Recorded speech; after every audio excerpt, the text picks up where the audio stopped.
guys? Welcome to the channel, Rockin' the Country. I'm Don, and I have a gift request from the one and only Lorraine, aka fenLori, in the fens of England. Fens are kind of like, not quite like bayous, but I think more like marshes, right?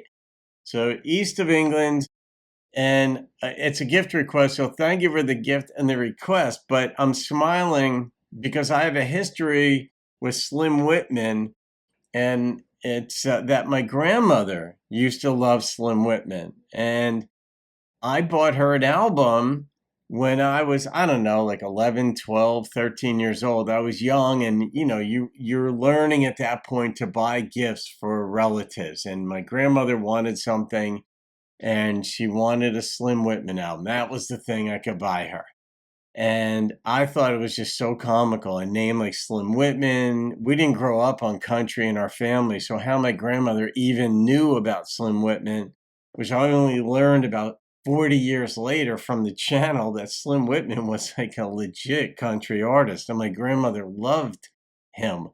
So that's my story about Slim Whitman. So whenever I see his name, it just brings back family feelings from Staten Island, New York, which is where my grandmother and grandfather lived, and both my parents grew up there. But I climbed the mountain, and Lorraine said this: I grew up on Slim Whitman music, and even now I will play Slim's love ballads as background music, especially if I have trouble nodding off. This track has always been one of my favorites. If only it could be true. There you go. That's what fenLori said. So, swapping out hats, here we go.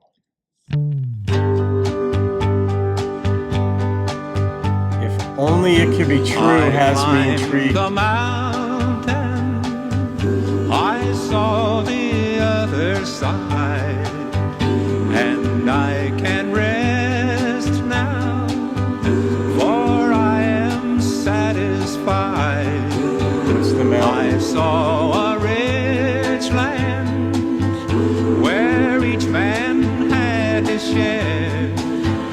I saw a free land with freedom everywhere, and there was peace in the valley, there was hope in the land, there was joy in the children, there was love, beautiful love,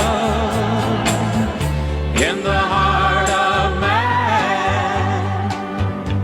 In the heart of man, that's good. I saw a schoolhouse where every child could come. I saw a table that welcomed everyone. I saw a city that had no slum to hide. I saw a prison that had no one inside, and there was peace in the valley, there was hope in the land, there was joy in the children, there was love, brotherly love, in the heart of man.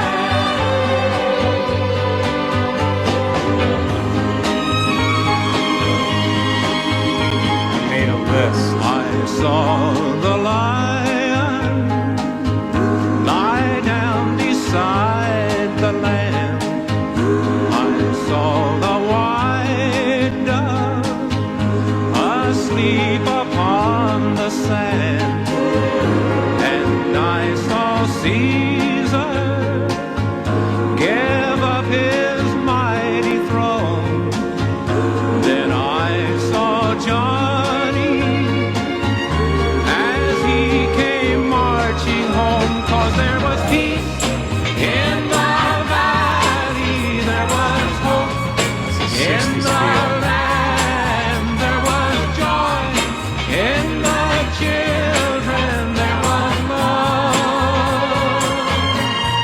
beautiful love.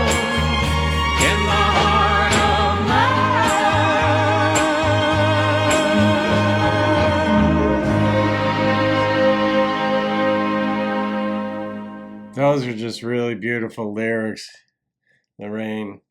So now I understand. Like, it had me intrigued about your comment about, oh, if it could be true. And it's like, yeah. Now, I didn't know if he specifically, I mean, he didn't make a reference to heaven. Certainly, like, according to the New Testament narrative, there'll be no more pain, sorrow, tears, or death. And this is that theme. And I made a list 10, 12 years ago about, I only wanted to come up with 100 things that won't exist in heaven. If heaven exists, if it's a real place and it's as depicted, say, in the New Testament and the Hebrew Bible, like he used a verse out of the Hebrew Bible here where the lion will lay down with the lamb. Some folks think that that might have been when written about the Jewish exile, or Babylon captivity and so on, where, or then others later suggest it might, some rabbis even suggest it might be a reference to Rome, and they're the lion, and the lamb is Israel, and all this stuff. But however you can depict the differences there, and what heaven or heaven on earth, paradise might look like, certainly it would look like this. Like, you would just think there's no pain. I mean, who doesn't love the idea of no pain, no sorrow, no tears or death? Now, tears emanate from sorrow. So that sorrow, there's a deeper element to what it means by sorrow versus just like the tears, Tears might be more momentary, but sorrow lasts. And death, obviously. But can it be that way on Earth? Are we too far gone as a species, the human species? Are we too distrustful of others? Other countries that and I think that is the case. I think even if you accept the biblical narrative in Genesis of Adam and Eve, and then Cain and Abel, and why did Cain, kill his brother Abel? Well, because one's works was good, one was bad. All right, well, that's pretty simplistic. But then there's a distrust element. I mean, just consider your own life where maybe you get divorced, or maybe you had a friend and they spoke poorly of you, or somebody stole from you, and you just become distrustful. I mean, it's the reason we have locks on our doors. We're distrustful of people we don't know. Why? Because they may come in and take our stuff or do us harm.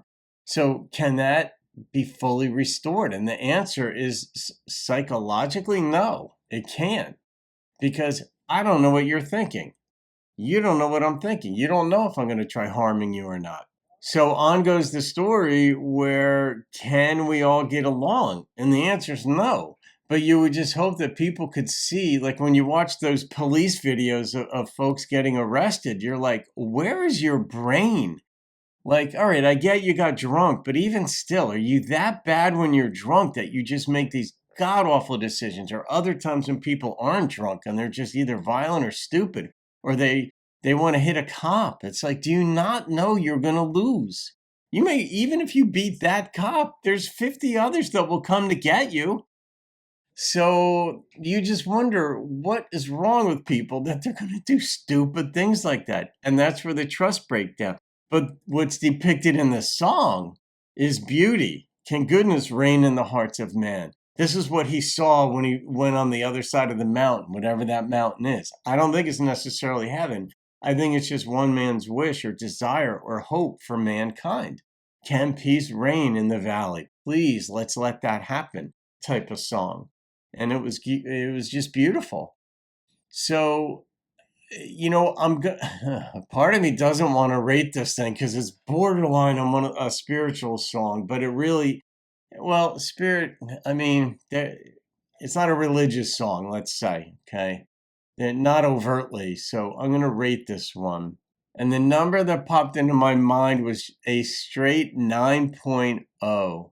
I really liked what he had to say, and it was sort of like orchestral and all that, and it's nothing I would have listened to when I was younger and gave the album to my grandmother, but I love knowing what she was listening to and putting in her head. That is really good for me, so that's partly why I smile, Lorraine. So All right, guys. Slim Whitman yet again. fenLori yet again. All right, guys. Have a great day. See you on another video. And keep rocking the country and kindness in your heart. I saw a prison